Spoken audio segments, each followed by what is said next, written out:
बच्चों, अभी तक आपने मॉडल ऑक्सिलरीज में जितने भी मॉडल्स का यूज़ पढ़ा था, उसके आगे आज हम पढ़ेंगे यूज़ ऑफ शैल और शुड का। तो पहली चीज़ तो आप ये जान लीजिए कि जो शैल होती है वो फ्यूचर टेंस की वर्ब होती है। रूल नंबर 1 में लिखा हुआ है कि अच्छा, आप शैल का अगर आप अर्थ समझेंगे तो अर्थ वो जैसे कि उसमें वर्ब यूज़ होती है फ्यूचर टेंस के लिए, तो एक तरीके से आप उसका अर्थ गा गी गे के अर्थ में ही लेंगे, ठीक है। और शैल का प्रयोग फ्यूचर टेंस में आई वी तथा फर्स्ट पर्सन की प्रोनाउन के साथ होता है, किंतु सामान्यतः शैल को फ्यूचर टेंस में आई वी के साथ प्रयोग करते हैं। मतलब ये है कि शैल जो होता है वो आई वी के साथ ही प्रयोग होता है फ्यूचर टेंस में, लेकिन उसमें अगर हम देखें तो शैल अभी आप आगे यूज़ पढ़ेंगे तो उसमें फर्स्ट पर्सन में और भी जितने नाउन्स आते हैं उनके साथ भी प्रयोग होता है शैल। किसी का नाम लिखा होता है तब भी हम शैल लगाते हैं। तो शैल का प्रयोग हम फ्यूचर टेंस में आई वी के साथ और फर्स्ट पर्सन के जो अदर नाउन्स होते हैं, बेसिकली प्रोनाउन तो नहीं होते हैं, प्रोनाउंस थोड़ा सा गलत लिखा हुआ है यहाँ पर, तो उसके लिए हम प्रयोग करते हैं आई वी और अदर नाउन्स जो भी फर्स्ट पर्सन में आते हैं, सब्जेक्ट सिंगुलर सब्जेक्ट्स, उनके साथ प्रयोग कर लेते हैं। एग्ज़ाम्पल देखिए, आई शैल go there. I shell go there का मतलब होता है मैं वहाँ जाऊँगा, तो अर्थ यहाँ पर क्या आया है? गा। बेसिकली ये सामान्यतः फ्यूचर टेंस का सेंटेंस है, इसमें कोई कंडीशन नहीं लगी हुई है, ठीक है। दूसरा सेंटेंस देखिए, we shall not buy this book. हम इस किताब को नहीं खरीदेंगे, तो यहाँ पर भी गे आया है अंत में, इस यहाँ पर भी फ्यूचर टेंस का ही सिंपल सेंटेंस है। शैल वी नॉट बाट टुमारो। हमने यहाँ पर सेंटेंस को आपको 3 टाइप के सेंटेंस करके दिखा दिए। एक सिंपल सेंटेंस है, एक निगेटिव सेंटेंस है और एक इंट्रोगेटिव सेंटेंस है। शैल वी नॉट बाय, यहाँ पर shall we not buy this book वाली जो आपका जो ये था,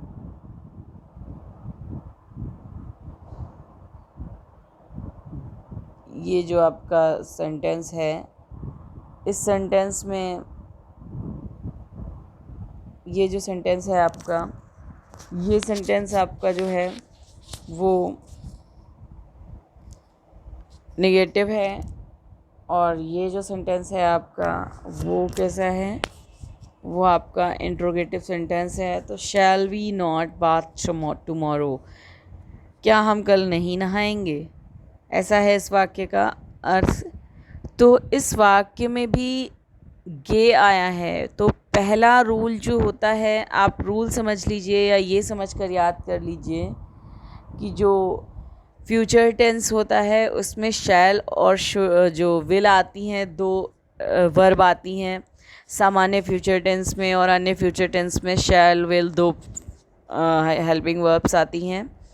तो उन्हीं में से ये शैल जो है वो फ्यूचर टेंस का यहाँ पर इसका प्रयोग है। ये शैल का दूसरा प्रयोग देखेंगे, शैल के 2 ही प्रयोग होते हैं बेसिकली, सेकंड तथा थर्ड पर्सन के प्रोनाउंस।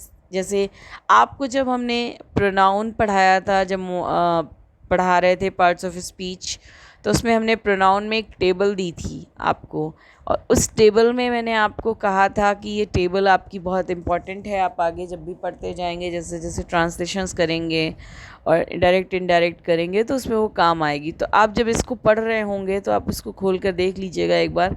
आपको जो टेबल दी गई थी उसमें फर्स्ट पर्सन में आई वी था, सेकेंड पर्सन में यू था, थर्ड पर्सन में ही शी इट दे था। तो आपने अभी फर्स्ट पर्सन में आई वी के साथ शैल का यूज़ फ्यूचर टेंस में पढ़ा। अब सेकेंड तथा थर्ड पर्सन के जो प्रोनाउंस होते हैं, सेकेंड पर्सन में यू आता है ऑलवेज, थर्ड पर्सन में आता है ही शी इट दे, और अदर सिंगुलर प्लूरल जो भी आते हैं वो भी उसी में आते हैं। तो आप ये देखेंगे कि जैसे लिखा हुआ है कि सेकंड तथा थर्ड पर्सन के प्रोनाउंस इट पहले लिख दिया है मैंने, इट निगेट न्यूट्रल जेंडर होता है, it, he, she, they, you तथा सिंगुलर एवं प्लूरल नाउन्स के साथ शैल का प्रयोग वचन यानी कि प्रॉमिस, जैसे आप प्रॉमिस कहते हैं ना, आप क्या, अरे प्रॉमिस करते हैं हम तुमसे, वैसी चीज़ प्रॉमिस करने में हम शैल का प्रयोग करते हैं। अनिवार्यता यानी कि किसी चीज़ की ज़रूरत हो जब करने की, जो उसको प्रकट करते हैं, तब हम शैल लगाते हैं। धमकी, नेसेसिटी और थ्रेट लिखा हुआ है। अनिवार्यता को नेसेसिटी कहते हैं, यानी नेसेसरी आप शब्द सुने होंगे, नेसेसरी मीन्स होता है आवश्यक, तो नेसेसिटी उसी से बना है, आवश्यकता या अनिवार्यता। और थ्रेट मतलब धमकी, धमकी यानी कि हम जब किसी को धमकाते हैं, जिन शब्दों से, जिन वाक्यों से, उसमें हम शैल का प्रयोग करते हैं, प्रकट करने के लिए करते हैं। तो जो शैल का दूसरा प्रयोग है वो बेसिकली कुछ कंडीशन वाले वाक्य इनको कहते हैं, शर्त वाले वाक्य, यानी कि उन वाक्यों में ये चीज़ें होनी ज़रूरी हैं, ये कंडीशंस। पहला वाक्य पहले देखते हैं, ही शैल हेल्प योर ब्रदर, वह तुम्हारे भाई की सहायता अवश्य करेगा। ये एक प्रॉमिस सा लगता है कि ये वो क्या करेगा, वो तुम्हारे भाई की एक सहायता अवश्य करेगा। दे शैल डू इट, उन्हें यह कार्य करना पड़ेगा, उन्हें यह कार्य करना पड़ेगा में आपकी क्या है, नेसेसिटी है, अनिवार्यता है कि आपको यह कार्य अनिवार्य रूप से करना पड़ेगा। जैसे आपको क्वेश्चन पेपर मिलते हैं तो उसमें लिखा होता है ना, all the questions are compulsory, सभी क्वेश्चंस आपको करने हैं, अनिवार्य रूप से करने हैं। तो वो अनिवार्यता होती है, वो नेसेसिटी होती है, जिस काम को आपको करना ही है, तो दे शैल डू इट, उन्हें यह कार्य करना पड़ेगा। यहाँ पर अनिवार्यता हो गई। You shall get sweets on children's day, तुम्हें बाल दिवस पर मिठाइयाँ मिलेंगी। ये प्रॉमिस है एक तरीके से, जैसे हम कहते हैं ना, तुम्हें ये उस दिन हम ये दे देंगे, तुम्हारे बर्थडे पर हम ये गिफ्ट दे देंगे, तो वही चीज़ है। You shall get sweets on children's day, तुम्हें जब बाल दिवस पर मिठाइयाँ मिलेंगी। He shall be punished for his misconduct, यहाँ पर वर्ड जो है, जब मैंने स्केच पेन से लिखा था तो थोड़ा सा ब्लर हो गया, इसलिए ऊपर मैंने फिर से लिख दिया है, स्पेस की प्रॉब्लम थी इसलिए थोड़ा सा ब्लर दिखता है। स्पेलिंग आप देख लीजिएगा, MISCONDUCT, misconduct. So he shall be punished for his misconduct, बुरे आचरण के लिए उसे अवश्य ही दंडित किया जाएगा। तो ये क्या है, ये एक थ्रेट है। जैसे मान लिया हम कहते हैं कि तुम्हें ये काम के लिए पनिश किया जाएगा, उस काम के लिए तो ये एक प्रकार की धमकी है, तो उसमें हम क्या लगाते हैं, शैल का प्रयोग करते हैं।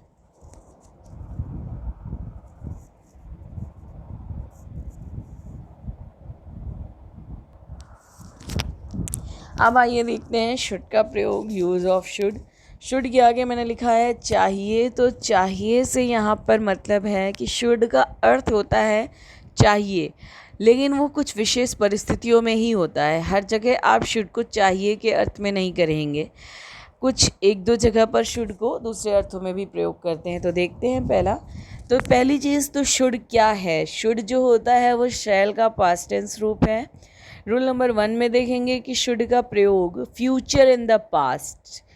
अब आप इस जो ये फ्यूचर इन द पास्ट लिखा है, इसको पहले बहुत अच्छे से समझ लीजिए कि एक होता है future tense in the future, ठीक है, मतलब future tense in the future, जैसे कि मतलब कल जो होगा वो फ्यूचर ही होगा टोटल।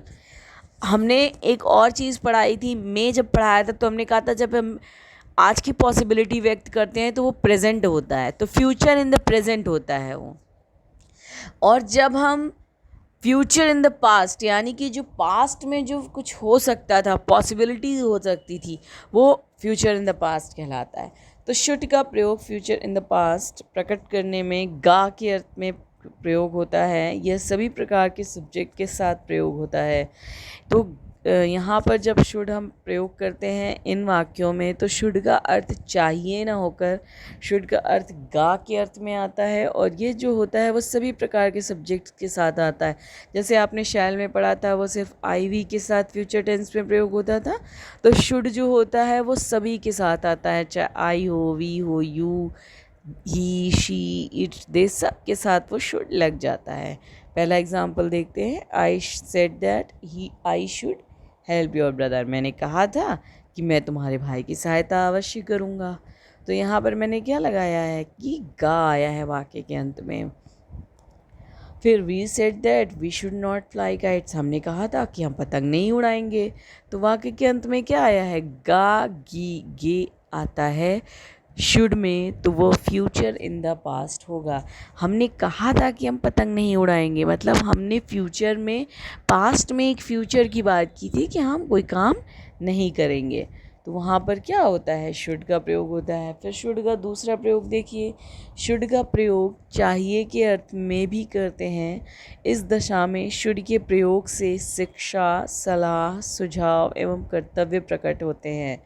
मतलब ये कंडीशनल सेंटेंसेस होते हैं कि ये जो कंडीशंस होंगी, चाहे आप किसी को कोई सीख दे रहे हों या किसी को कोई एडवाइस दे रहे हों, सुझाव दे रहे हों या अपना कर्तव्य प्रकट कर रहे हों, तब ही शुड का अर्थ चाहिए होता है वाक्य में। जैसे लिखा है यू शुड वॉक डेली, तुम्हें रोज़ टहलना चाहिए, अर्थ क्या आया है, चाहिए। तो यहाँ पर जैसे हम कहते हैं ना तुम्हें रोज़ टहलना चाहिए, तो अब इंग्लिश में हम उससे कहेंगे तो यू शुड वॉक डेली, तो वो क्या होगा, चाहिए के अर्थ में हम क्या लगा रहे हैं, शुड लगा रहे हैं। फिर ही शुड ओबे हिज टीचर, उसे अपने अध्यापक की आज्ञा माननी चाहिए। हिंदी में कहेंगे कि उसे अपने अध्यापक की आज्ञा माननी चाहिए, तो उसे इंग्लिश में लिखेंगे तो ही शुड हो जाएगा। फिर your brother is ill, he should see the doctor immediately, तुम्हारा भाई बीमार है, उसे